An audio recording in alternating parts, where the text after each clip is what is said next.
Pemirsa, kasus pembuangan pasien rumah sakit pemerintah ini merupakan kasus yang pertama kali terungkap. Dan tentu kita berharap ini adalah kasus yang terakhir karena perbuatan ini merupakan perbuatan yang tidak manusiawi.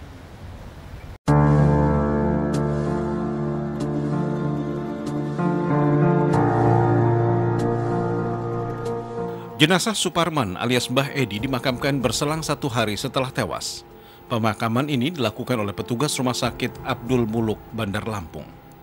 Dan berkait dengan pembuangan pasien miskin ini, Komisi Nasional Hak Asasi Manusia memberikan 2 rekomendasi kepada Wali Kota Bandar Lampung untuk menonaktifkan Kepala RSUD Dadi Cokro-Dipo dan memberikan pengacara kepada para tersangka.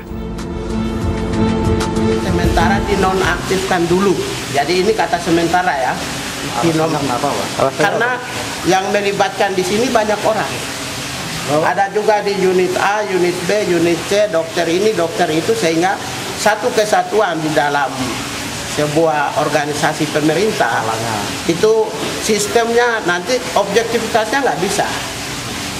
Nanti takut sama atasan ini, takut sama atasan itu. Ikatan Dokter Indonesia menilai kasus ini merupakan bentuk kesalahan fatal dalam dunia kesehatan di negara ini. Karena tidak boleh ada penolakan atau membuang warga yang meminta akses kesehatan. Apalagi kasus ini terjadi di rumah sakit pemerintah yang didanai oleh anggaran negara. Itu bukan hanya kesalahan di bidang medis, ini sudah kesalahan kemanusiaan ini. Masalah kemanusiaan ini, masa serendah itu kita. Oleh karena itu menurut saya ini harus harus diselesaikan tuntas nih, harus diperiksa semua. Siapa nih sebenarnya yang melakukan kesalahan ini? Dan yang melakukan kesalahan harus dipertanggungjawabkan. Apakah itu tenaga medis, apakah manajemen rumah sakit, kita tidak tahu. Sementara itu, Direktur RSUD Dadi Cokro-Dipo menyesali tindakan anak buahnya yang dinilai tidak manusiawi itu. Karena dalam aturan yang berlaku, seluruh pasien miskin yang masuk rumah sakit ini tidak dikenakan biaya apapun.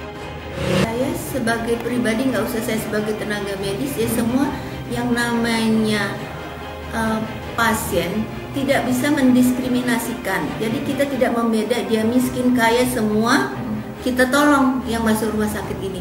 Karena semua yang masuk rumah sakit ini gratis untuk Pemda Kota Bandar Lampung, dibayar oleh Pemda Kota Bandar Lampung, dalam hal ini program Pak Wali Kota.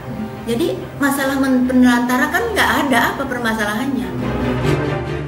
Bila terbukti menelantarkan pasien di rumah sakit daerah ini, para tersangka akan mendapat ancaman hukuman maksimal 9 tahun penjara karena melanggar pasal 306 dan pasal 302 Kitab Undang-Undang Hukum Pidana.